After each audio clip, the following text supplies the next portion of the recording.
Alors, première chose que je voudrais dire, c'est que je vais orienter tout le cours là-dessus.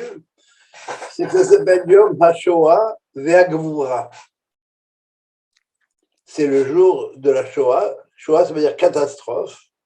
La Gvura, c'est la vaillance. Parce qu'on a trop tendance à oublier cette dimension. Alors, peut-être qu'à un moment, on fera un cours là-dessus. Et il faut savoir que, bon, ce qui a déterminé la date de Yom HaShoah, c'est la date de la révolte du ghetto de Varsovie. Que de Varsovie. Encore que ce ghetto-là, que cette révolte-là, n'ait rien changé au cours des choses, strictement rien. Mais elle a simplement voulu montrer que les Juifs ne se sont pas laissés mener à l'abattoir comme beaucoup tentent de le présenter. Et ce que je trouve remarquable dans le musée de l'Holocauste, c'est qu'on célèbre là-bas la résilience des Juifs. Tu verras très peu de choses dans le musée de l'Holocauste qui rappellent les catastrophes, tu comprends? Mais tu vas voir, il va y avoir une pièce de théâtre, il va y avoir un cours de musique, il va y avoir ceci, il va y avoir cela, etc. Et tout à l'heure, j'ai vu un film qui s'appelle Les Évadés de Drancy. Je ne sais pas si vous êtes au courant de ça, il y a eu une conférence là-dessus. Ah oui. Ils ont creusé un tunnel, ils ont travaillé sur un tunnel, ils sont arrivés jusqu'à 33 mètres de tunnel pour pouvoir s'évader, et ils ont été trahis par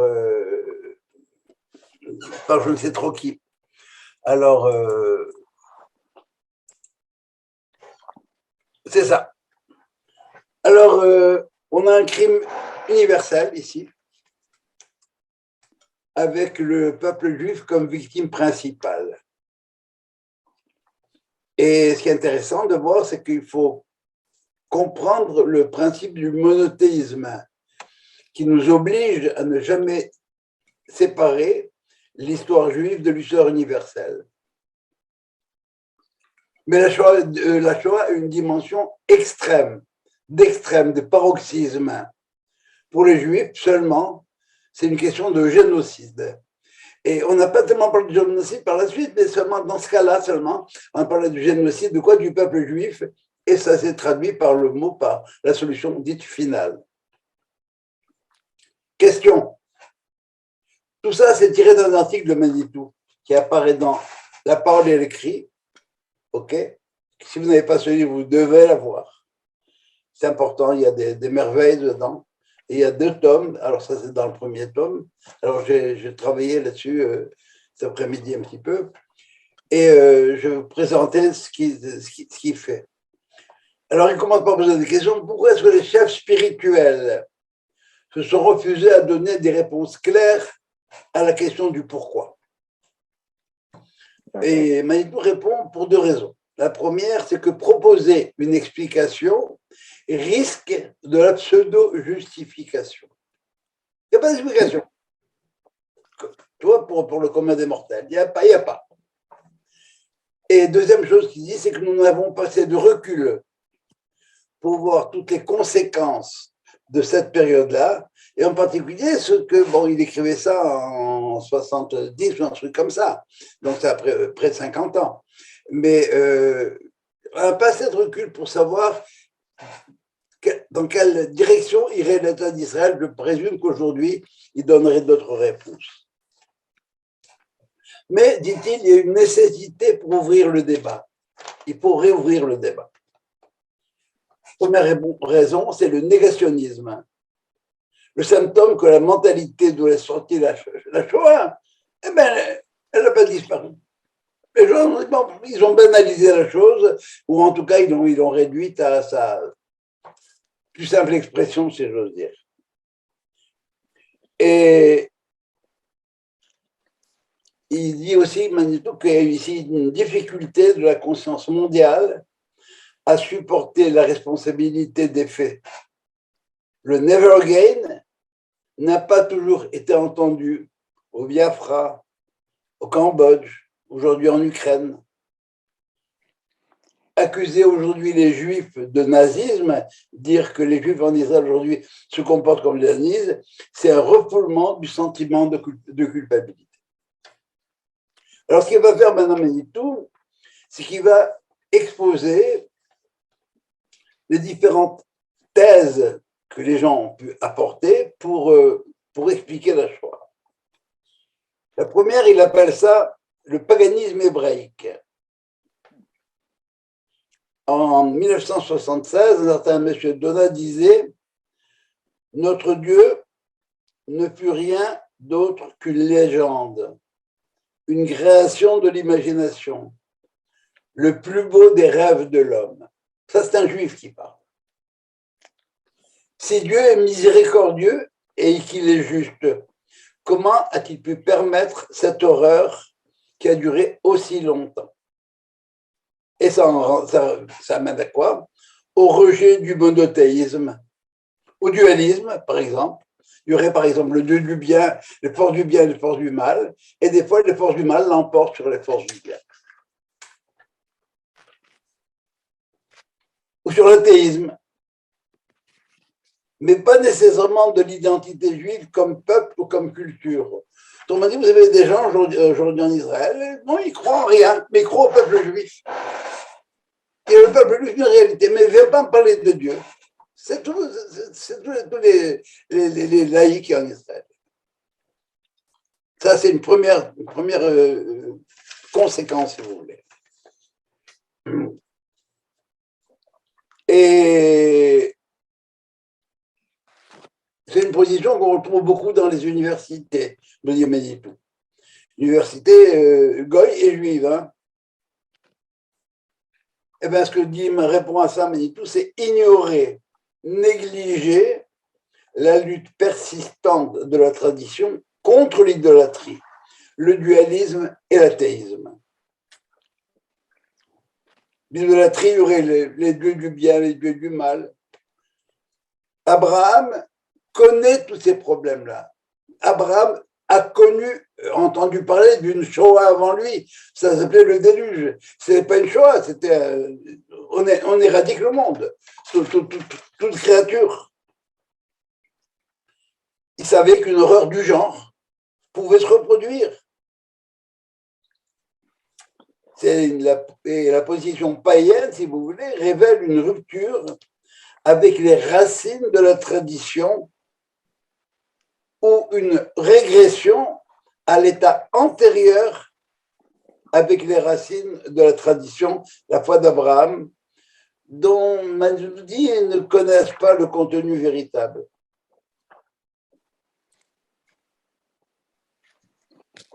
Je me rappelle l'histoire du Bachour Yeshiva qui est allé voir son Rav, son maître, qui me dit « Rabbi,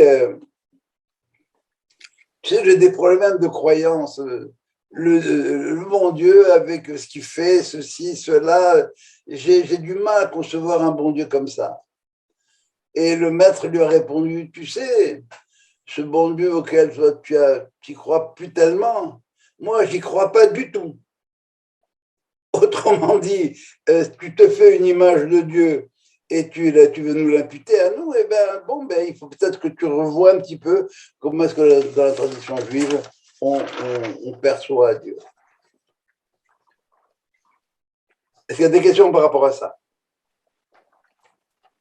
Non? C'est bon? Deuxièmement, la Shoah comme holocauste, qu'on rencontre principalement chez les théologiens chrétiens et dans certains milieux juifs. Ils veulent voir dans notre histoire un miroir de la ligature d'Isaac. Plus terrible est le sort tragique du peuple juif et plus grand est son mérite. La Shoah, ce serait quoi pour lui? Un sacrifice, pour eux, pardon, un sacrifice expiatoire. Le père Dubois, que Manitou affectionne beaucoup, dit le calvaire du peuple juif, dont l'Holocauste a été le sommet, peut nous aider à comprendre un peu mieux le mystère de la croix. Ouais. Aucun. Pour certains rabbins, la crucifixion de Jésus n'est que le symbole des souffrances du peuple juif. Mais lui, il voit ça comme ça. Quelle est l'erreur? Eh bien, c'est que l'épreuve ne concernait pas Isaac. Ça s'appelle le ligotement d'Isaac. Mais c'est Veha Elohim Nissa et Abraham. C'est une épreuve pour Abraham. Et en plus, le sacrifié potentiel, c'est-à-dire Isaac, eh bien, était consentant. On a un verset dans l'histoire du sacrifice qui nous dit Vayelechu shelehem yahdav. Un qui est immolé,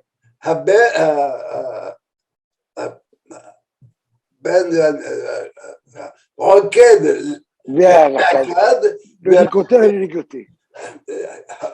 Roked, celui qui allait ligoter, Nerkad, celui qui allait ligoter sur l'autel, il était absolument d'accord. Et la souffrance, même à titre individuel, si vous voulez, eh bien, elle n'est pas désirable pour le judaïsme. La Gemara raconte l'histoire des élèves sur l'Ivor, le rabbin. Je ne suis pas sûr si c'est Rabbi Yochanan ou pas. Il dit Habibim alecha isurim. Et il répond Lohem veloschalam. Est-ce que les souffrances te sont chères? Un jambon, c'est un peu les moines qui se lacèrent, qui se pointent, etc. Pour se faire souffrir, il dit, je veux ni elle, ni Lohem veloschalam.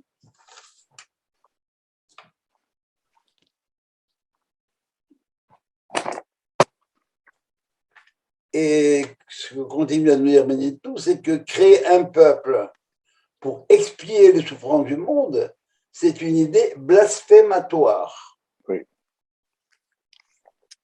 Il faut savoir faire une distinction entre les problèmes de l'individu et ceux de la collectivité. Le problème de l'individu, c'est toute l'histoire de Job, la souffrance du juste. Dieu lui parle, etc.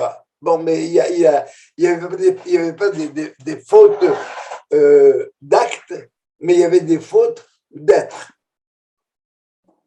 Comment est-ce qu'il était?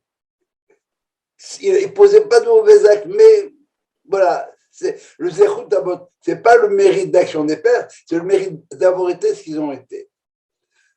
À propos de Habibim Alecha et Surim, est-ce que les souffrances te sont chères? J'ouvre une parenthèse. Il y a, la Gemara dit la chose suivante. Si quelqu'un a des Isurim, c'est une explication du Rav Levi Nachmani qui est brillante. Vous avez entendu parler du Rav Levi Nachmani, n'est-ce pas? C'était prof de Talmud à l'école normale. Une fois, je suis arrivé à l'école, j'ai fait ma télème à l'école normale, et je suis arrivé à l'école, et l'école était en émoi. Qu'est-ce qui se passe? Le Rav, il s'est énervé. Ah, politique, laissez-moi tranquille.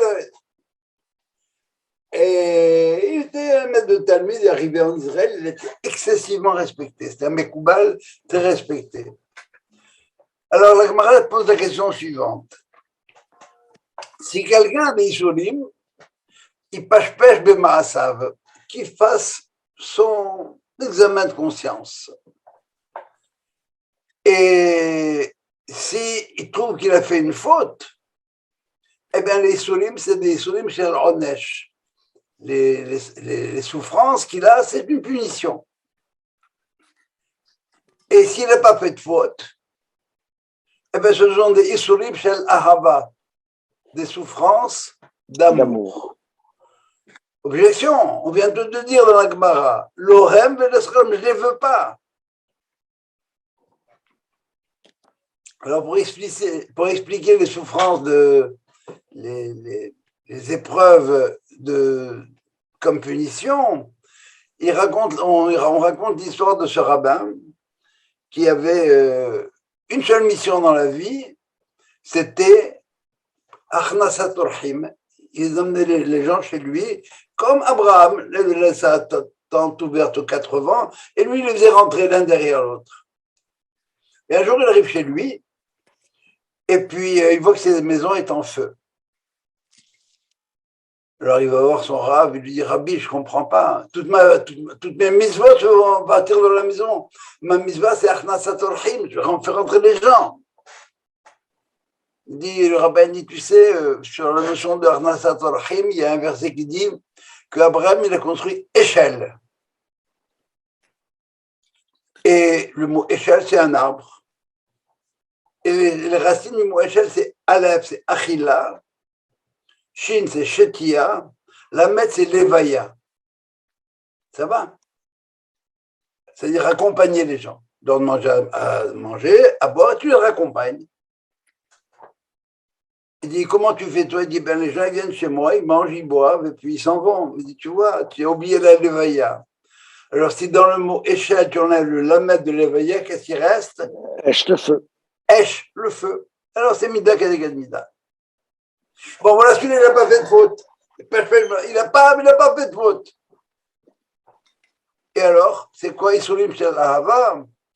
Il dit, c'est les Isulim, les souffrances de l'amour qui manque dans la pratique de ces mitzvot. Tu fais tes mitzvot, mais tu ne les fais pas avec amour.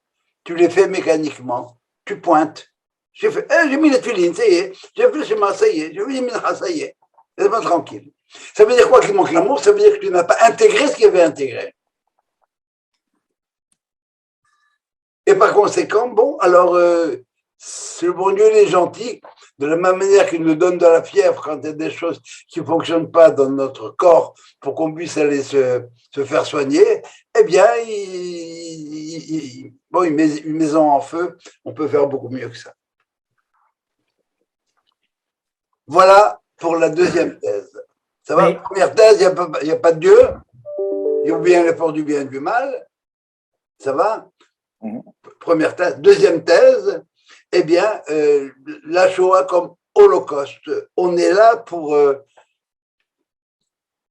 comme sacrifice pour les malheurs du monde. Oui, Alain. Oui, mais alors ceux qui font rien du tout, qui ne font ni la charité, ni ici, ni ça, et qui n'obéissent à aucune mitzvah, et qui sont juifs, mais ils n'ont pas nécessairement, ils sont pas nécessairement punis. Donc pourquoi ceux qui vont faire des mitzvot et qui en manquent juste une, il va être puni? Non, c'est une question de qualité. La qualité de la mitzvah. Tu fais la mitzvah, bon, tu la fais, tu la pratiques, mais tu la fais pas vraiment. C'est comme si je me brosse les dents, je prends ma brosse de dents et je fais comme ça. Mais j'ai rien fait si j'ai pas enlevé la plaque autour. Ouais. Tu comprends? Bon. Alors ça veut dire quoi?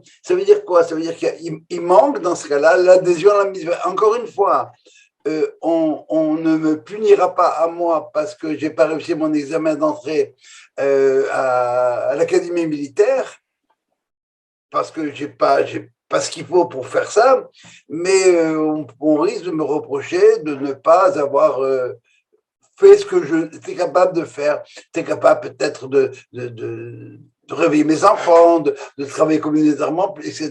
On pourrait me le reprocher, ça aussi. Mais ça, c'est fondamental, tu comprends? C'est pas une faute c'est pas un mérite d'avoir, c'est un mérite d'être. L'acte me donne un avoir, et ce que je suis, c'est le mérite d'être qui manque. Voilà, j'ai fait. Mais est-ce que vraiment j'ai fait? J'ai apporté des fleurs à ma femme, je posais sur un vase, voilà. Ah bon? Et bon anniversaire, chérie, ça n'existe pas. Et tonton, ça c'est toujours dans le contexte de la deuxième explication. Oui, oui. Qui, dans le contexte d'un sacrifice. Voilà, c'est un sacrifice, pas la vie. Non, mais c'est ce que les goïms disent. Qu'est-ce qu'on représente? C'est ça. Tu vois, c'est ça. Voilà. Oui, non, mais Alain me reprend sur l'exemple que j'ai donné sur oui. le manque d'amour. Et c'est écrit en toutes lettres, hein, dans ce qu'on appelle les malédictions de Devarim, il écrit, il vous arrive tout ça parce que vous n'avez pas fait les mitzvot de Dieu avec amour. Ça veut dire quoi ne pas faire avec amour? Ça veut dire ne pas avoir intégré la chose, tout simplement. C'est pas plus compliqué que ça. C'est bon jusque-là? Une minute. J'ai pas aimé la généralité. Laquelle? de ceux qui font la faute. Ils sont, mais c'est collectif. La punition est collective. Alors, on va me dire que 6 millions de juifs. Non, tu mélanges les choses. Oui, c'est pas ça. Attends, alors, je suis mal exprimé. Là, on est en train de parler de l'individu comme tel.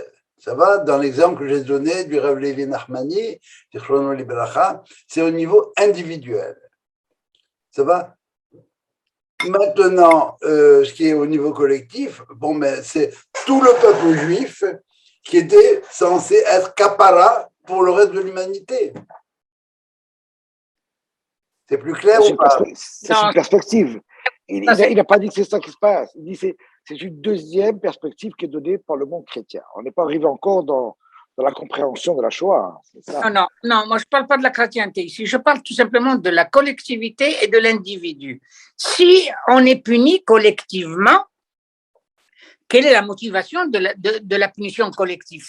Bon, alors ça c'est quand on arrivera à la fin du cours. Voilà. Ah, okay, d'accord. Okay. Pourquoi il y a eu la Shoah?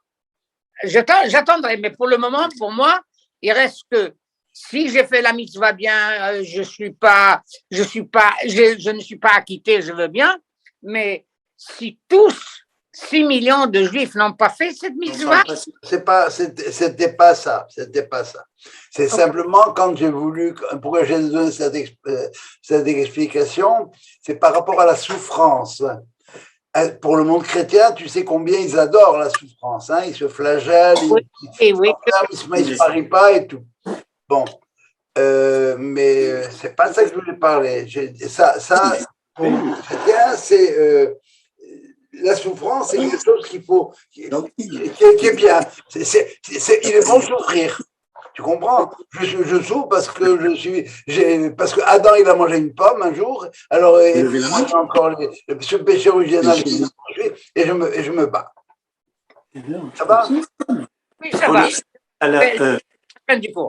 Oui, Arthur.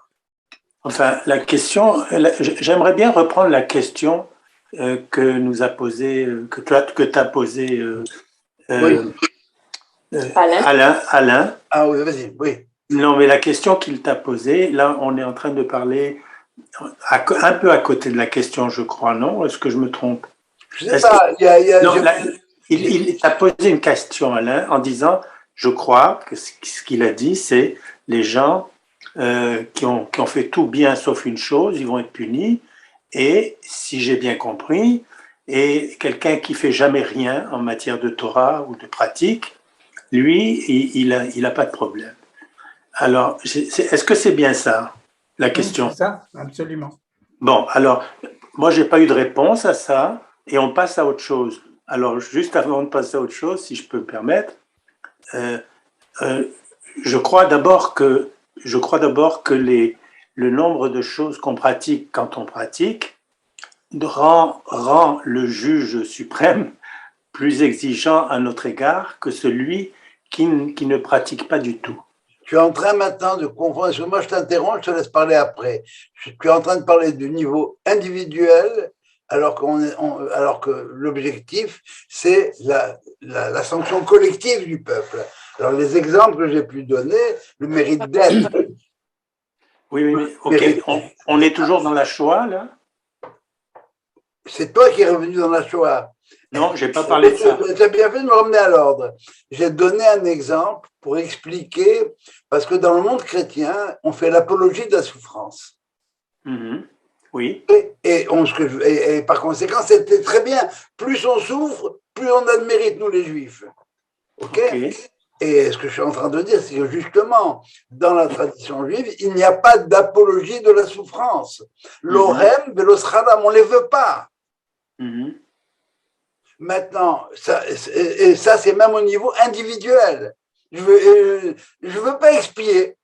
J'ai pas envie d'avoir expié. Au niveau individuel. Maintenant, quand on parle au niveau collectif, c'est là que le monde, c'est là qu'on parle plus de Shoah, de Holocauste. Les Juifs, dans leur entièreté, ont été créés pour porter les péchés du monde et aller au four crématoire avec ça. Et plus ils souffrent, plus les péchés du monde sont expiés. Qui dit ça? Les chrétiens, le monde chrétien, quand il parle de l'Holocauste, voilà ce qu'il dit. C'est pour ça que je dis tout le temps que je ne veux pas qu'on utilise le mot Holocauste. Il faut parler de la Shoah. Qu'est-ce que c'est un Holocauste? C'est un sacrifice qui est entièrement brûlé. Solution finale. C'est comme ça qu'ils voyaient les choses. Et puis, c'est mieux pour le monde. J'ai répondu à ta question, Arthur. Oui, c'est-à-dire que je crois que je n'avais pas bien saisi où on en était, parce qu'il y a plusieurs choses qui ont été dites, c'est tout. Alors maintenant, c'est un peu plus clair.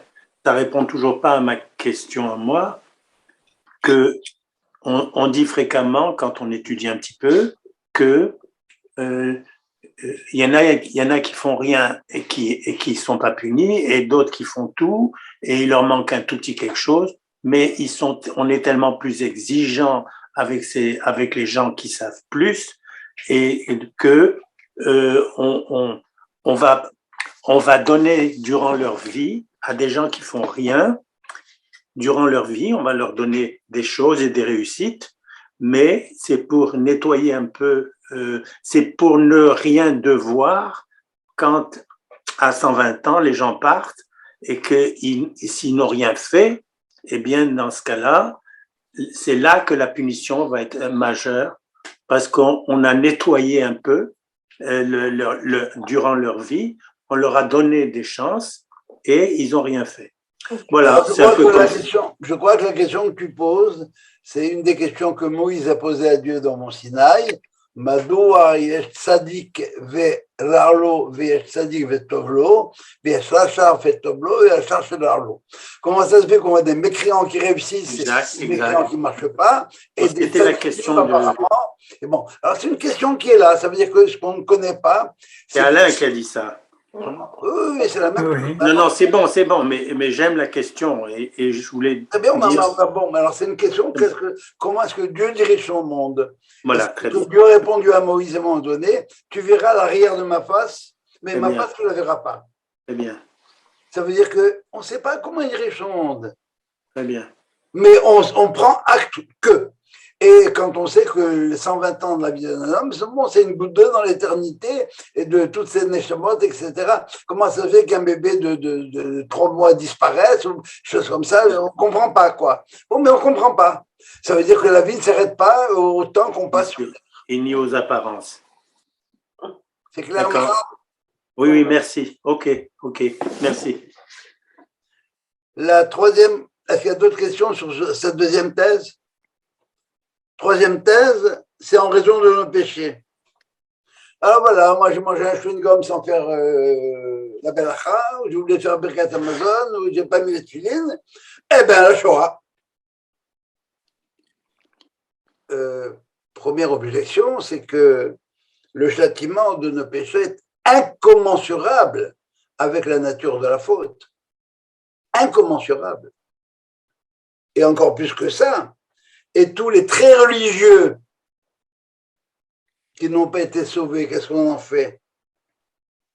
Il y a une disproportion criante entre la faute et le châtiment, et le fait que, apparemment, des tzadikim, ils n'ont pas été épargnés. Alors, on pourra toujours dire, oui, tu dis qu'ils sont tzadikim, mais qu'est-ce que tu en sais, toi? C'est selon tes critères à toi, mais là, qu'est-ce qu'il en pense? Pas du tout la même chose.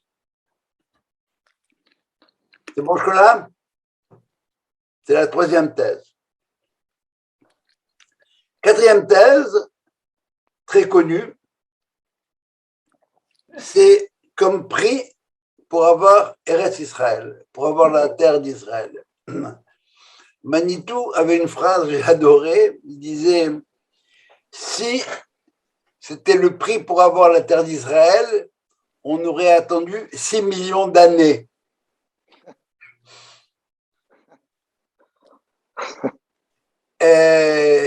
D'où vient l'erreur? L'erreur, c'est qu'il y a concomitance des événements. 3 ans après la fin de la guerre, il y a la naissance de l'État d'Israël. Les tenants de cette thèse ils voient une relation de cause à effet. La cause, c'est la Shoah qui a permis au monde de donner Israël à Israël. Oui, l'erreur, elle est évidente, elle est une erreur grossière. Et je m'excuse, ce sont les Nations Unies qui ont autorisé, si tu veux, la création d'Israël. Et on ne peut pas nier qu'il y a quand même une culpabilité du monde vis-à-vis du peuple juif qui s'est dit on va essayer de s'acquitter de notre erreur en accordant une terre à ce peuple. Objection. Et, Objection. 1917, déclaration de Balfour. 1922, la SDN, la Société des Nations, décide de donner un foyer aux Juifs là-bas. Un foyer. Non, c'est une terre. Ils ont chargé les. Et 1920, la déclaration de San Remo. Je vais me contenter de ces deux-là, parce que c'est une déclaration. Mais la SDN, c'était ça. Alors, ils vont avoir quoi? Ils vont revenir chez eux. Ils ont reconnu quelque part de revenir chez eux. Ouais. Il y avait eu un début de Aliyah en 1880. Oui. Bien sûr qu'il y a eu un incentive. Peut-être que s'il n'y avait pas eu la Shoah, il n'y aurait pas eu la majorité à ce moment-là. Mais il ne faut pas oublier quand même que cette Shoah-là, elle n'a pas empêché les Britanniques c'est vrai. qu'en face en 48. Il ne faut pas oublier l'Exodus après cette histoire-là. Et Saint-Louis. Il n'y a rien dans les horreurs de la Shoah qui peut fonder l'idée même d'une terre d'Israël, même pour des réfugiés des nazis, des camps nazis. Alors dire, je ne dis pas, il y a plusieurs de formes qui disent l'État d'Israël est né malgré la Shoah. Malgré la Shoah. Parce qu'il y avait assez de gens pour les peupler. Imaginez 6 millions de personnes en plus en Israël aujourd'hui. On pourrait même plus faire ça à l'IA si on le voulait. Et est-ce que sans la Shoah, Israël n'aurait pas eu le mérite d'avoir un État? Si on parle gentiment là, ça va. Le seul peuple dont on est certain que c'est sa terre, c'est Israël. Si les gens disaient oui, tout de suite, c'est normal, bon, mais aucun peuple, les Canadiens, ils devraient remettre le truc aux Amérindiens. Etc. Alors, il faut enlever cette idée-là. Hein. Il y a concomitance des événements, on verra pourquoi tout à l'heure. Il y a concomitance des événements, mais il n'y a pas de relation de cause et effet. C'est un temps particulier. Et Emmanuel va beaucoup plus loin, il va dire que c'est le moment où les peuples retrouvent leur indépendance. Si vous voulez, c'est le début des dénationalismes en général. Tout ce qui est le protectorat marocain, etc. Plein de peuples vont accéder. Vont accéder à leur indépendance. Et par conséquent, c'est un mouvement nationaliste qui veut que chacun se retrouve. Voilà, c'est fini. Le temps des empires est terminé.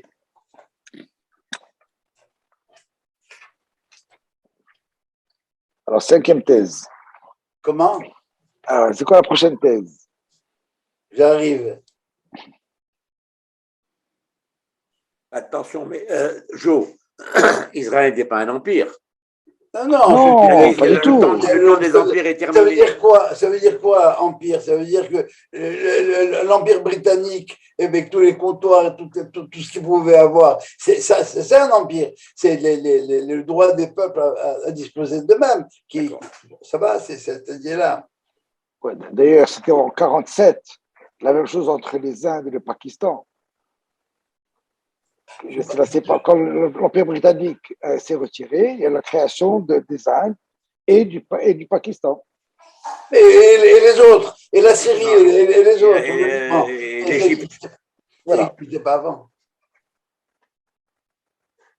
La Shoah a comme effet négatif d'avoir coûté la vie à ceux qui voulaient pérenniser leur vie en exil à l'époque de l'émancipation. C'est À l'époque de l'émancipation. D'accord. Ça, c'est la cinquième thèse de jour.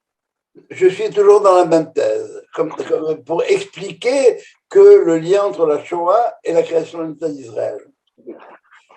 La clé est la suivante, c'est que la Shoah et la renaissance de tous ces nationalismes-là, si tu veux, appartiennent à un temps de fin d'exil. C'est une fin d'exil pour bien des nations, pour bien des peuples.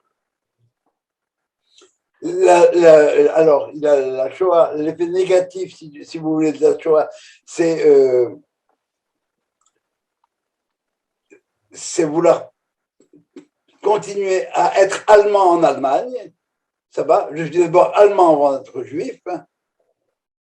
Et l'effet positif, eh bien, c'est la fin, ce qu'on a surtout connu dans le monde séfarade. Il ne faut pas oublier que c'est le monde séfarade qui a fait une alia énorme à ce moment-là. Alors que les Ashkenazim sont restés chez eux pour la plupart. Les qui? Les Ashkenazim, le monde Ashkenaz. À l'époque de la Shoah, le monde juif. Mais ils ne sont pas à l'origine de la création d'Israël. Il n'y avait pas de Marocains à ce moment-là. Quand la première et la deuxième et la troisième Aliyah. D'abord, je n'ai pas parlé des Marocains. Les séfarades, il n'y avait pas de séfarades. Non, je crois ce que je suis en train de dire, les séfarades sont allés en faire aliyah volontairement et les ashkénazes ont été forcés de le faire. Certains. Mais pour la plupart des séfarades, si vous voulez, ils étaient heureux, finalement, ils réalisaient leur rêve. Les Shana Abba Yerushalem, ils y allaient. On y va, let's go. Et je me rappelle, mon grand-père, mon oncle et toute la bande de la famille qui sont partis. Ceux qui veulent mettre fin à l'exil et faire revivre la nation sur la terre de ses ancêtres. C'est ça Israël. C'est ça une dimension positive, si vous voulez, de la création de l'État, alors que la dimension négative, c'est ceux qui voulaient continuer l'exil. Il y a une approche qui est similaire et qu'on n'entend pas suffisamment. C'est qu'il y en a qui disent que Dieu a voulu créer un traumatisme pour faire passer l'idée sioniste du niveau individuel à un niveau collectif.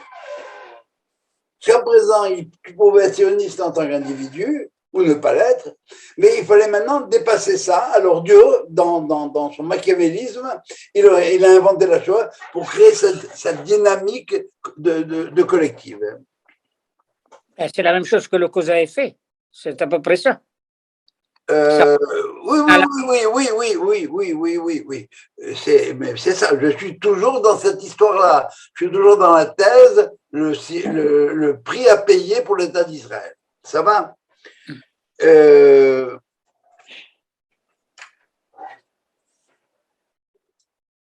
C'est pourquoi, après la Shoah, les nations du monde et les Juifs se sont tranquillement habitués à l'idée de la création d'un État. Voilà un autre corollaire. Voilà pour la troisième thèse. Mais les nations ne sont pas encore habituées, il y en a qui sont beaucoup bien. Encore une fois, mais il y a plus qu'un siècle, ils n'y étaient pas habitués, Bichlal. Ok? Les Juifs en Palestine. Et quand tu vas en Palestine, on te dit retourne chez toi. C'était quoi? Retourne chez toi. Ah. Quatrième position, vous la connaissez bien, c'est la position péché sioniste. Les Neturei Karta. Merci bon. Je les hais. N'excusez pas les Juifs. Je les hais. Non, mais ça ne dit pas marchement. C'est pas des Juifs comme on aimerait les avoir. Je les hais. Dégoûte. La thèse est la suivante.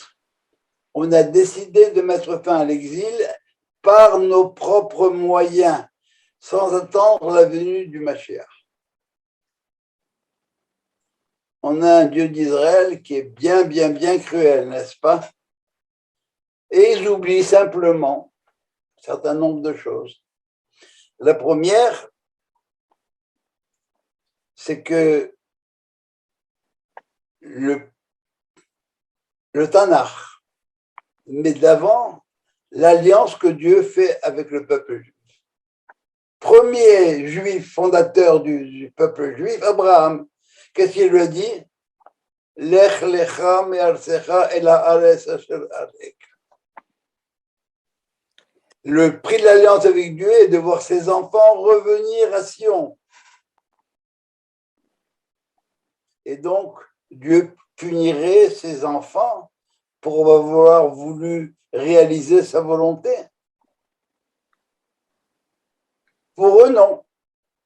Il y a eu une première expérience politique. Au premier temple, Israël était sur sa terre pendant 420 ans. Magnifique. Mais ça a complètement échoué, cette histoire-là. Ça s'est soldé par un échec total. Et par conséquent, il faut laisser aux nations la gestion de la vie politique sur terre, de la société. Et on va vivre comme des communautés religieuses chez les Goïms, jusqu'à la venue du Messie. C'est leur thèse.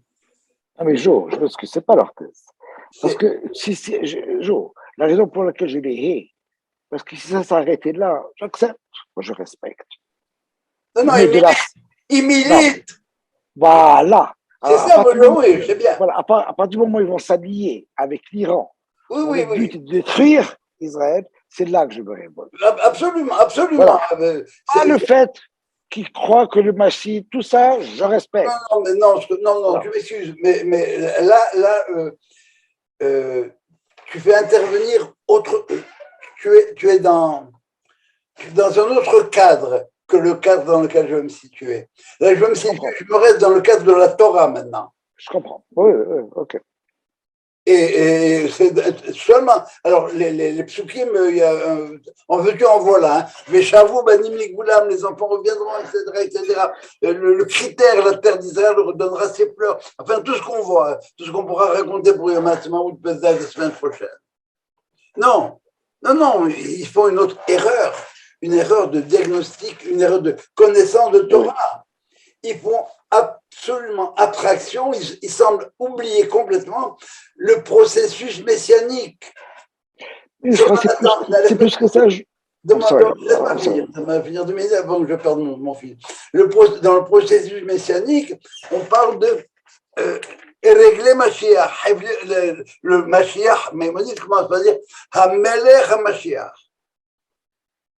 Et quand on dit Melech, c'est quoi Melech? C'est Mehaler, celui qui fait le roi oint. Et Maïmonide te dit, si tu attends qu'il passe des miracles, etc., tu es un imbécile, tu es à côté de la traque. Pas du tout. Aikbeta dimshecha, on entend Aikbeta dimshecha, les pas du Messie. Pourquoi les pas? Parce qu'il a 2 jambes. Il a le Mashiach ben Yosef et le Mashiach ben David. Le Mashiach ben Yosef, c'est le Mashiach dans la fonction première et le rassemblement des exilés. Ça, c'est l'apôtre de Caïn et Abel, frère qui tue le frère. La paix sur terre. Ben Yosef. Yosef qui a été capable de faire la paix avec ses frères malgré tout ce qu'ils ont pu lui faire. Comme son nom. Comment? Comme son nom l'indique. Oui. Yosef, il rassemble. Et après ça, à une fois que tout le monde est là, alors on va parler des rapports avec le vertical. Il faut régler l'horizontal. On le règle, Mashiach ben Yosef. Et encore une fois, regardez les mots. Hein. Les pas du Mashiach. Parce qu'il avance tranquillement. Et le Melech, c'est celui qui fait avancer.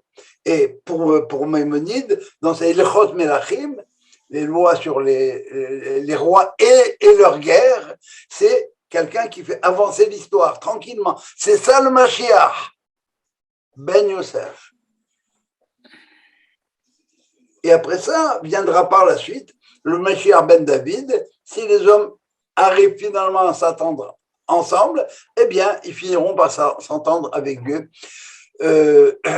L'amour de l'autre avec un A minuscule pour atteindre l'harmonie avec l'autre avec un A majuscule.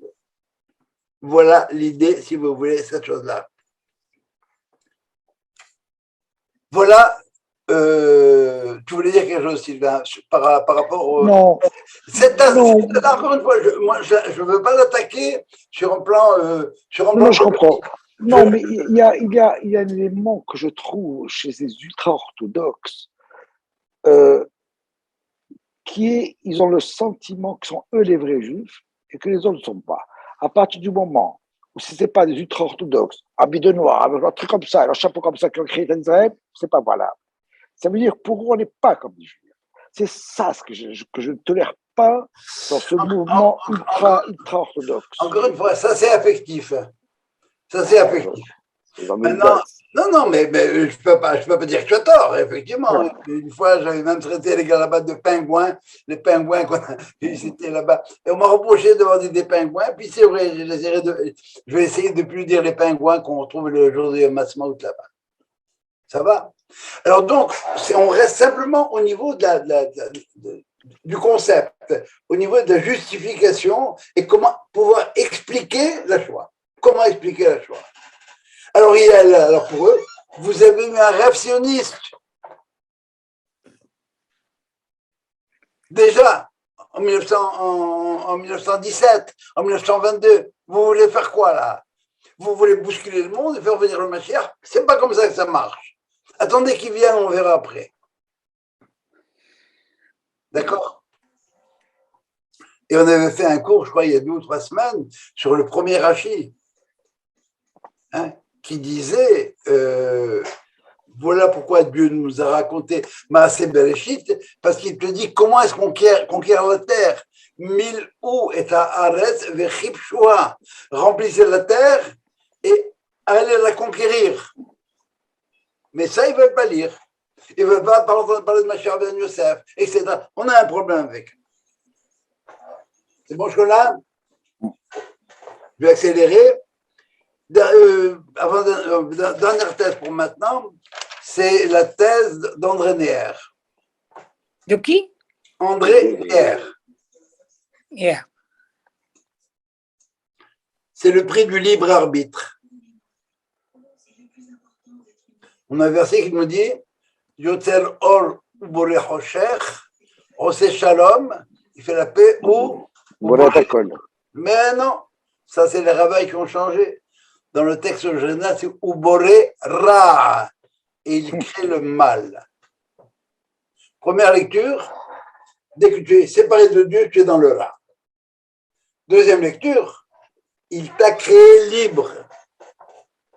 Il a créé l'homme libre.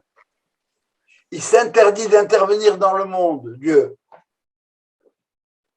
Et par conséquent, étant donné que l'homme est créé libre, il peut faire les meilleures choses du monde et les pires atrocités. Ouais, mais... Pour que je vous cite André Neher. Non, mais on ne peut pas rejeter Neher comme ça, attention là. Et mollo. Ce que nous dit Neher ici, c'est que dans le plan de Dieu, si je crée l'homme doit mériter son être. Pour pouvoir mériter son être, il doit être libre, donc capable du meilleur comme du pire. Ça sauve la foi monothéiste, ça, d'une certaine manière, mais donne à cette foi une dimension stoïque et dramatique, que même Dieu accepte stoïquement.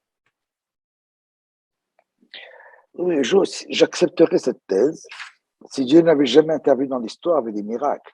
Dieu est intervenu en Égypte, ça veut dire qu'il a intervenu, donc il est allé contre le libre arbitre.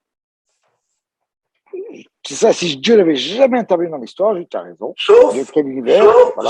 Sauf qu'on n'a jamais été confronté à une situation de génocide, même en Égypte. même en Égypte. Ben, raison de plus. Mais Dieu, non, encore une fois là.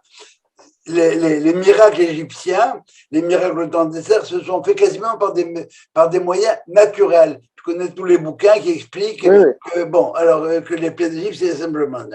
Non, l'erreur, enfin la faiblesse de cet argument sur le Manitou, c'est que Dieu est en Shabbat. Il s'interdit d'intervenir de manière obvious. Ça va? Mais si c'est un cas de Pikuach Nefesh, il faut sauver les vies. Dieu doit doit rompre son Shabbat. Et la Shoah aurait dû susciter l'intervention de Dieu, comme on l'a si souvent vu dans les gens de la Torah. Alors, on rejette maintenant la responsabilité du peuple juif, on rejette la responsabilité de l'histoire, et quelque part on dit au bon Dieu, dis-moi, bon Dieu, Qu'est-ce qui se passe? c'est qui le coupable ici? Voilà. Voilà toutes les thèses, si vous voulez, que Manitou développe dans cet article-là. Il est évident, c'est un élément tellement dramatique, tellement marquant qu'il n'y a pas d'explication. On s'est parlé samedi. L'explication comme telle, absolue, il n'y en a pas. Il n'y en a pas, c'est ce que j'ai dit. Il n'y en a pas. Non, mais on peut, à partir de nos sources, encore une fois, je laisse la dimension affective de côté. Hein. À partir de ce qu'on sait, à partir de nos textes à nous, comment essayer de comprendre cette chose-là. Alors voilà comment Manitou commence. Il dit, on a un verset qui nous dit, Ani Hashem, moi Dieu, Be'ita Achishena. Be'ita, ça veut dire en son temps, au temps venu, Achishena, je la hâterai. En son temps, je l'accélérerai. Ben, ça ne va pas là, en son temps, j'accélère. Première lecture simple, quand ce sera le temps, je ne te ferai pas languir. Quand c'est l'heure, c'est l'heure. Je ne te ferai pas attendre plus longtemps. Les rabbins ne disent pas comme ça. Ils disent Imzachu Beita. Pardon, excuse-moi. Im Lozachu Beita. Si les bénis Israël ne méritent pas, ça se fera au temps déterminé pour ça. S'ils méritent, Arishena, je le ferai venir plus tôt. C'est-à-dire, bon, il y avait des moments propices dans l'histoire où ça aurait pu se produire. Et l'histoire de Bar Kokhba avec Rabbi Akiba pensait que c'était le temps de Arishena.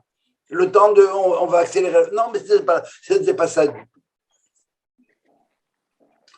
Il y avait deux fins d'exil qui étaient envisageables. La première, c'est par le mérite. Bon, ben de toute évidence, c'est pas arrivé. Autrement, c'est selon le fonctionnement des règles du monde, des lois du monde. Joe, Nachobesk. Oui. Mais je lui parle comme si je me parle à moi-même. Mais je t'en prie, vas-y, on est là pour ça. Regarde, Sodome et Gomorrhe, c'est Dieu qui a ordonné la destruction complète, atomique, nucléaire de Sodome et Gomorrhe. C'est un acte divin d'intervention de l'histoire humaine. C'est pas un génocide. Jo, je m'excuse, c'est une civilisation entière qui est effacée. Non, mais tu effaces une ville, c'est pas un génocide, c'est pas un peuple. Tu connais le peuple des Sodomites et des Gomorrhes. C'est pas ça ce que je suis en train de dire.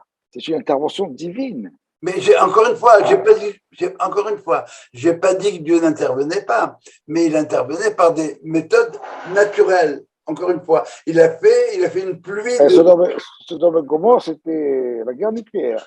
Mais attention, et le Maboul, qu'est-ce qu'il en fait? Non, le Maboul, voilà, exactement. Encore une guerre nucléaire aussi. Encore une fois, bon, le Maboul, c'est la préhistoire. Mais on reste là-dedans. Dieu est intervenu des dizaines de fois de façon naturelle. Et maintenant, dans ce cas-là, il n'a pas trouvé un truc pour nous régler le problème. Et voilà, c'est ça la question, Jo. C'est ça la question. Alors, c'est ça la question à laquelle Mazito va répondre. Ah, waouh. J'ai hâte. Je ne sais pas si vous avez aimé la réponse, par exemple. Hein. Il parle d'un texte de Shirachirim, on dit « Je vous en conjure, ô fils de Jérusalem, par les biches, Be'ailot, Ishba, Tietrem, Benot, Yerushalayim, Bitzvaot, par les biches, Be'ailot, Asadeh, par les gazelles des champs, dans les champs. Im ta'iru ve'im te'oreru, ne provoquez pas l'amour avant qu'il ne le veuille. »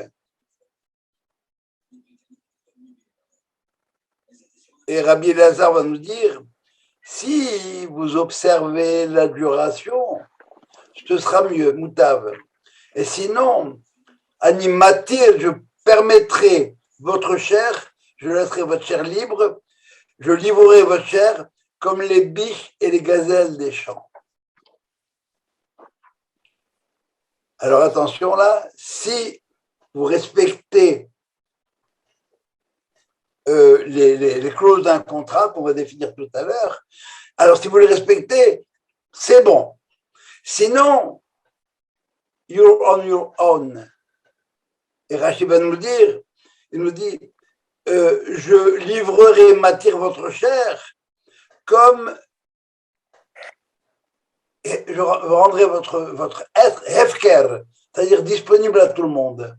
Ça veut dire quoi ça, disponible à tout le monde? Ça veut dire que vous ne disposez plus de la protection divine en galoute. Quand on est dans le temps de la galoute, la Shekhinah est avec nous pour nous protéger. Et ça, c'est valable en temps d'exil. Ça va?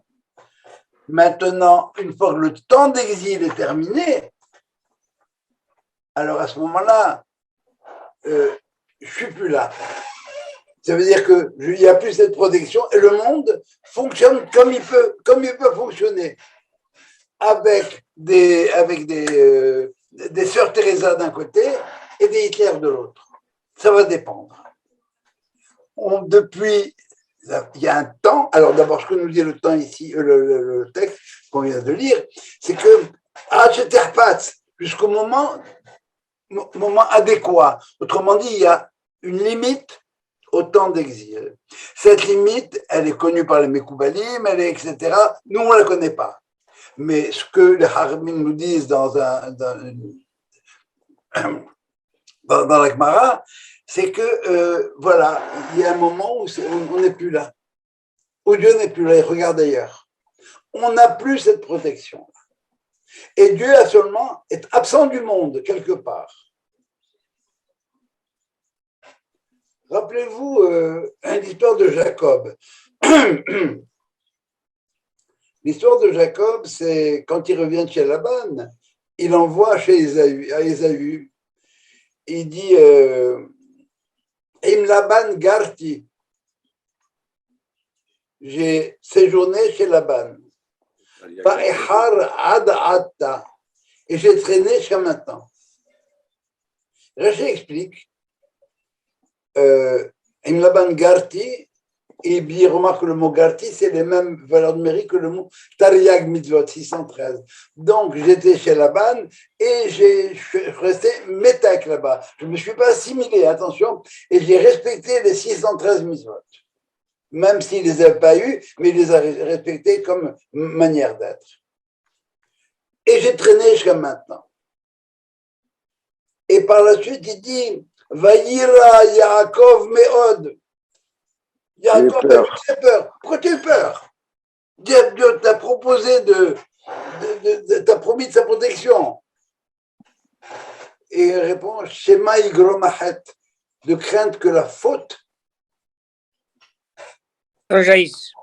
Quelle faute? Tu viens de me dire, Em Laban Garti, tu as respecté les 613 mitzvot. Où est la faute? La faute, c'est le retard. Va Echar Adata. C'est en 1917 où on commençait à voir la fin de l'exil.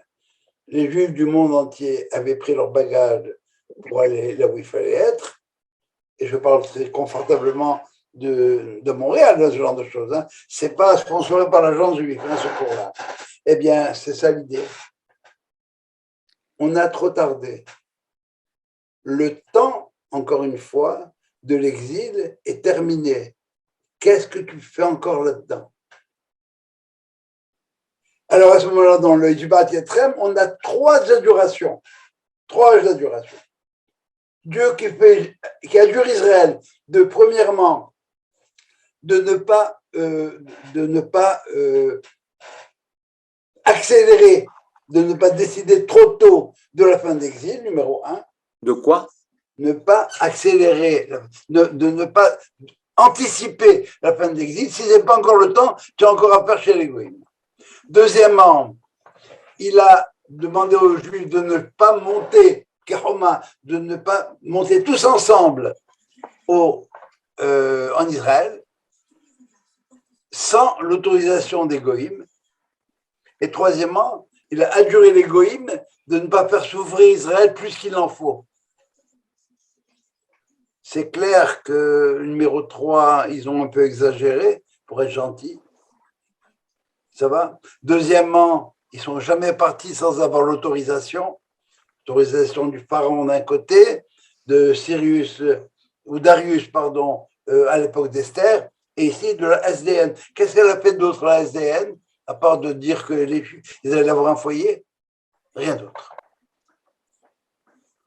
Et troisièmement, eh bien, c'était le temps de la fin de l'exil. Et à ce moment-là, il n'y a plus de protection. Et quand il n'y a plus de protection, eh bien, les choses vont comme elles vont. Et il y a quand même une protection.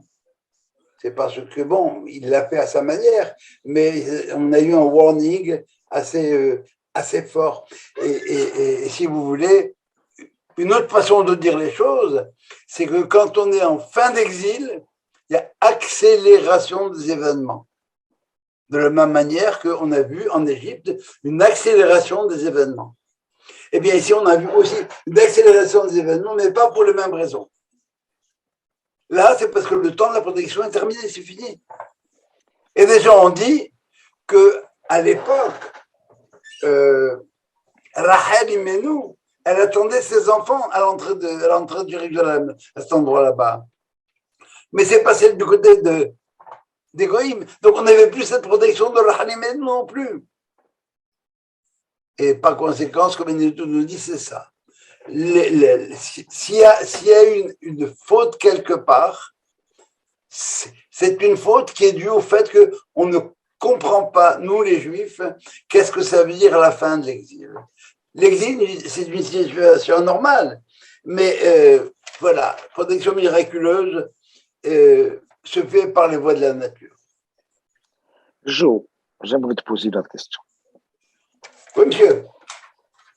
On dit que quand tu tues un homme, tu tues toute sa descendance.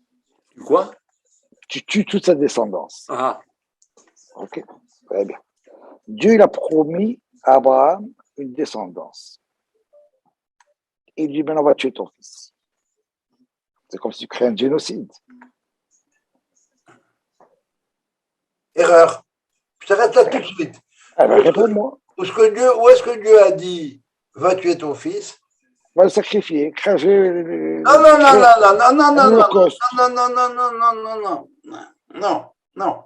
on va relire alors. On va lire en hébreu, tu veux bien.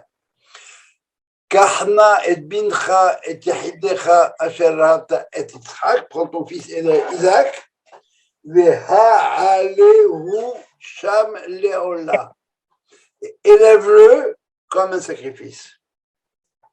On refait le cours sur la Hakada. Dieu, il parle à l'homme. C'est pour ça que c'est une épreuve pour Abraham, pas pour Isaac. Dieu parle à l'homme de l'amour et lui dit, ton fils qui représente la rigueur, reconnais-le. Reconnais cette valeur de rigueur. Toi, tu voudrais un monde où on sauve même Sodome et Gomorrhe. C'est pas comme ça que ça marche, l'histoire. Ça, c'est une lecture chrétienne. Tu as raison, parce qu'en hébreu, c'est pas le sacrifice, c'est C'est Non, non, la ligature. ça c'est à la fin. Il a pas voulu. Il voulait, Abraham, il a dit, laisse-moi un petit, même pas une goutte de sang, tu l'enlèves pas. Mais il l'a ligoté. Ça veut dire que Isaac, lui, pour lui, c'était une conséquence normale. Au nom de la justice, j'ai reçu mon être et je dois payer le prix. Je dois payer. Très bon. Et le prix de payer le prix, c'est de rendre mon être à moi. C'est pour ça qu'il était d'accord. Mais tu lui as dit non, non, je ne suis pas le Moloch, le Dieu qui demande le sacrifice des petits-enfants. Je veux qu'ils vivent, au contraire. Alors la réponse de Manitou, c'est la suivante, c'est pas tellement compliqué. On est encore en chemin là. Hein. On est en fin d'exil, il n'y a plus la protection promise à Israël comme telle. Dieu est en même temps absent du monde. Ça veut dire que le monde fonctionne, eh bien, selon son libre choix. On connaît le choix des nazis, on connaît le choix de Sœur Teresa, on connaît les différents choix. Comment est-ce que les choses vont avancer par la suite? We are in progress. Reshit tzemichat geulatenu. On est en début. Mais ce qui est, je crois, le plus important dans tout ça, de bien comprendre, c'est que toutes les autres thèses ne fonctionnent pas. C'est une responsabilité globale, à la fois des Juifs qui n'ont pas suivi leur vocation de finir leur jour en Israël, d'un côté, et de l'autre côté, des Goïms qui se sont dit, bon, c'est Hefker, c'est libre, c'est free for all. Prends ce que tu veux. Et par conséquent, si vous voulez,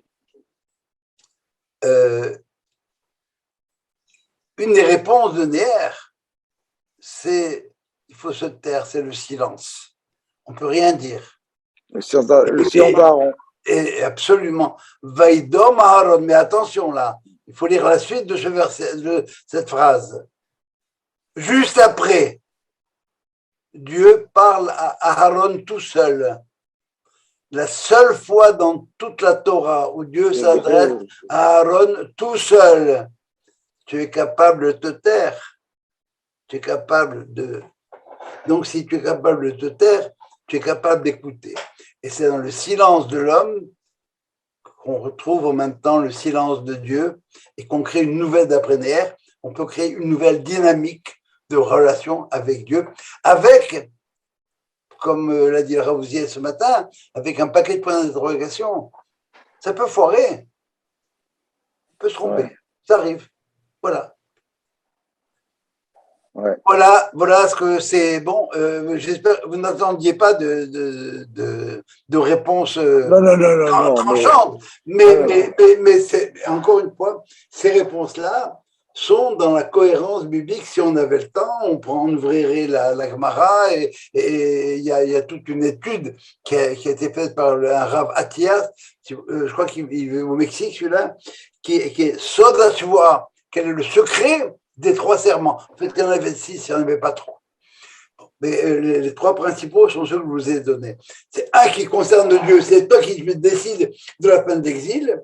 Un qui me concerne moi, Israël. C'est quoi? Eh ben, c'est de pas faire une alia forcée, globale, en paquet. Et un qui concerne les Goïms, vous pouvez les frapper. Mais mollo, bon, c'est clair que ils ont dépassé toutes les bornes qu'on puisse entendre. Voilà. On va demander à M. Chouchani ce qu'il pense. Ah, M. Chouchani, je ne sais pas s'il parle de ça. Je sais pas. De toute façon, tu as eu son bouquin, non? Tu ne l'as pas vu? Oui, bien sûr. Tu as le livre de Chouchani? J'ai acheté Amazon. Alors, qu'est-ce qu'il raconte? Il parle de ça? Tu l'as lu ou pas? Non, pas du tout. J'ai lu en entier, j'ai écouté beaucoup de conférences. À aucun moment il parle de la Shoah. Ah bon. Non. Alors, si tu t'ennuies, Shabbat, et que tu y penses, tu peux me le jeter. Mais c'est électronique. Hein? Électronique. Je l'ai downloadé. C'est pas vrai. Ouais, Amazon. C'est quoi ce livre-là de Chouchani? C'est un des livres de M. Shoshani. Non, non, attends, non, non. Comment il s'appelle ton livre? M. Shoshani. Je vais te trouver. Par qui? Oh, je ne me rappelle plus. Mais non. J'ai écouté une conférence d'une certaine Schwartz, qui a écrit tout un livre sur Shoshani, avec ses rencontres avec Elie Wiesel, avec Manitou, Oui, avec, oui, c'est Sandra Schwartz. Qui s'appelle Mystérieux Shoshani. Voilà. Mais j'ai lu je ne sais plus si c'est lequel, ça fait longtemps que je l'ai commandé. Non, attends, non, mais il y en a un autre qui date de Malka. Oui, non, c'est pas celui-là. Salomon Malka qui a réussi à écrire un livre sur Shoshani sans donner un seul de ses enseignements. Ouais. Alors, voilà Rabotaille. Très intéressant. Des questions? Non? Ouais. La thèse de l'Holocauste, c'était Elie Wiesel qui l'a sortie, non? Mais non, non, pas du tout. En tout cas, pas à ma connaissance. Non, c'est la thèse chrétienne, ça. Ah bon. C'est Israël comme la Kappala pour les nations du monde. Imaginez un Dieu qui crée des gens pour être Kappala pour les nations du monde. Bon, ce bon Dieu-là, c'est pas le mien. Mais ça va avec le message du Christ qui paye pour toute l'humanité. Mais il faut bien qu'ils justifient. Bon, ils veulent justifier leur position. Mais Alain, à un moment donné, on avait demandé à Elie Wiesel où était Dieu pendant la Shoah. Et sa réponse était où était l'homme? Ça rejoint un petit peu ce que je disais tout à l'heure sur le libre arbitre, c'est l'homme. C'est ça. Ouais. Ouais, c'est pas l'homme, c'est les hommes. Parce que les hommes, l'homme en vache. Il a fallu attendre et attendre avant qu'il commence à bouger le petit doigt. Mais tu vois, Jo, quand tu vois cette expérience malheureuse de la Shoah, tu vois le manque de réaction de toutes les nations du monde, tout le monde était au Corée. Le département d'État américain, les Juifs ont supplié de bombarder rien que les chemins de fer pour empêcher, pour ralentir. Ils voulaient économiser des munitions. J'ai vu des lettres de réponse du département américain qui refusaient d'intervenir pour économiser des armes, des munitions. Et comment tu apprécies aujourd'hui la réaction du monde devant l'invasion d'Ukraine? Ben voilà, c'est ça. Et voilà. Sauf que, encore une fois, bon, ça n'a pas le même impact. Et c'est un génocide, c'est vrai. Le peuple ukrainien. C'est pas un génocide. C'est une guerre. Il y en a 1000 comme ça. Oui, c'est pas. I'm sorry. C'est triste qui arrive. C'est triste au Yémen et en Irak. C'est passé. Ce qui se passe. Je vais finir sur une phrase du rabbin de Lubavitch. Il avait dit de Hitler, j'ai appris une chose. C'est qu'il était capable de retourner chaque pierre pour découvrir s'il n'y avait pas un juif derrière pour pouvoir l'envoyer au four crématoire. Mon travail à moi, c'est de demander à chaque juif d'aller retourner chaque pierre pour voir s'il n'y a pas un juif là-bas qui pourrait ressusciter et qui pourrait faire participer à la vie juive. Très beau. Magnifique. Ça, c'est les leçons hitlériennes. Oui. Voilà, Rabotaille. Jacob Baruch. Merci beaucoup. La semaine prochaine, ce sera mardi, parce que mercredi soir, c'est la veille de Yom Ha'atzmaut. À Or HaChaim, on fait une prière avec le Hallel, le Shofar, et on prend un verre après. Un dîner. Un dîner en bonne et due forme. Un grand souper. On m'a dit de dire qu'on allait avoir un apéro. C'est pas un dîner assis, je crois pas. C'est un Lechaïm, voilà, pour les gens qui sont là. Alors, ceux qui voudront y participer, moyennant $15, il y a un dîner assis servi avec un poisson, un poulet, des salades, de la boisson et du whisky. Bon, eh ben, tu as l'information bien avant moi et c'est pas ça que Non, je non, m'attendais. je l'organise alors, je sais de quoi je parle. Non, ceux qui voudront seront bienvenus, ça te coûte $15. C'est Un dîner assis et servi. parfait. Allez, Bravo, Merci, Joe, merci, merci Joe. beaucoup. Allez, Extrêmement, Merci. extrêmement intéressant. tant Bye. mieux, tant mieux, tant mieux, tant mieux. Voilà, Kavod. Voilà, Joe. Merci. Bye, Bye, les boys. Bye.